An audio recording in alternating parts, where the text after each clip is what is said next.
Hello guys, আসসালামু আলাইকুম। আশা করি সকলে ভালো আছেন। তো আজকে আমাদের সামনে যে এসির ইনডোরের চেম্বারটি দেখতে পাচ্ছেন, এটা হচ্ছে কি জ্যাকটন এসি চেম্বার। তো এই এসিটি আজ আমরা খুলেছি, খোলার ভিডিওটি আপনাদেরকে দেখাতে পারিনি কোনো এক কারণে, কিন্তু আজকে এটি রিপেয়ারিং করা এবং কি এটা লিক চেক করা যে পদ্ধতিটা অনেকে আছে এসির কাজ বুঝে, বাট লিক চেক করার পদ্ধতিটা আসলে এক একজনের এক এক রকমের পদ্ধতি। তো একটি বেস্ট কোয়ালিটির পদ্ধতি হচ্ছে আপনারা পানির ভিতরে চুবানো।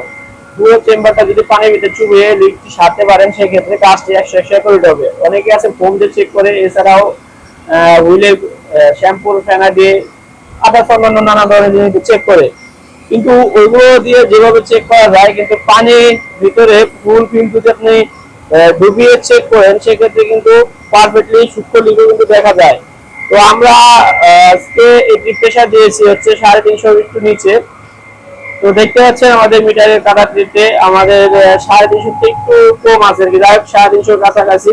তো যখন একটু ছোট এসি হবে, 1 টন এসি হবে, তখন কিন্তু 250তে প্রেসার দিলে বেশি হয়ে যায়, যেহেতু 1.5 টন এবং কি পাইপের সাইজটা অনেক মোটা জেনারেলের, এই কারণে কিন্তু আমরা একটু বেশি দিয়েছি। আর এছাড়া প্রথম 300তে দিয়েছিলাম, কিন্তু একটি একটি সমস্যা দেখা দিয়েছে, সেটি হচ্ছে একটি সূক্ষ্ম লিক, তো আমরা আর কি এই লিকটি বের করতে পারিনি। তো বের না পাওয়ার কারণে কিন্তু আমরা 250 প্রেসার দিয়েছি। তো এটা এত পরিমাণ প্রেসার দেওয়া ঠিক না, সরি 350 প্রেসার দিয়েছি।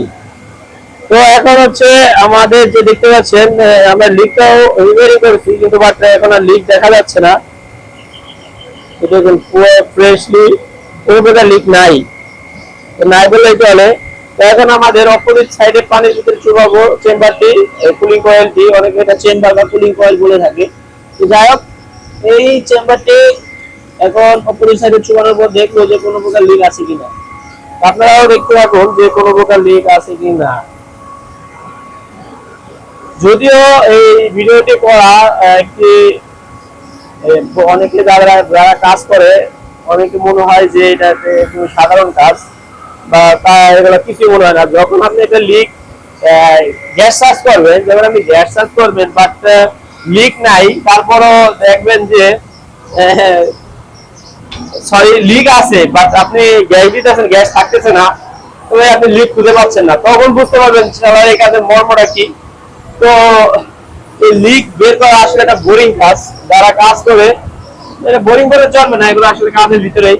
তো লিক বের করা পারলে সমস্যা হয় না, কিন্তু যখন আর কি লিকটা না পাওয়া যায়, তখন আসলে এটা খুবই সমস্যার ভিতরে পাওয়া লাগে লিকটির সাথে।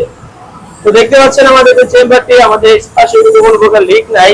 তো এখন হচ্ছে আমরা এই পুরোপুরি চেম্বারটি আমরা ফিটিং করা সম্পূর্ণ ভিডিওটি আপনাদের সামনে তুলে ধরার চেষ্টা করব। তো দেখতে পাচ্ছেন এটি হচ্ছে আমাদের স্পিড টাইপের ব্লোয়ার। তো এই ব্লোয়ারটি কি পরিমাণ ময়লা আছে আল্লাহ জানে, এটা কত বছর ধরে সার্ভিসিং করায় না। তো এখানে ক্যামেরায় কতটুকু বুঝতে পারছেন এটা বলতে পারতেছি না, বাট এখানে প্রচুর পরিমাণ ময়লা আছে, ঠিক আছে। এত ময়লা থাকলে সেক্ষেত্রে কিন্তু ব্লোয়ার ঠিকঠাক মতো ব্লোয়িং করতে পারবে না, এবং ঠিকঠাক মতো বাতাস প্রবাহিত করতে পারবে না, এবং আপনার ঠান্ডা রুমে ঠান্ডা ঠিকঠাক মতো করতে পারবে না। যার কারণে অবশ্যই আপনারা প্রতি বছরে একবার হলে বা একবার হলে ম্যাক্সিমাম একবার হলে আপনার সার্ভিসিংটি করিয়ে নেবেন। তো সার্ভিসিং করার নিয়মটি হচ্ছে, যখন শীতের আগ মুহূর্তে একবার সার্ভিসিং করাবেন, তো যখন গরম পড়বে তার 6 মাস চলার পর আরেকবার সার্ভিসিং করানোর নিয়ম। 6 মাস পর সার্ভিসিং করলে সেক্ষেত্রে আপনাদের কারেন্ট বিলটা অনেক কম আসবে, এছাড়াও আপনাদের যে কম্প্রেসারটি সেটা অনেক ভালো থাকবে।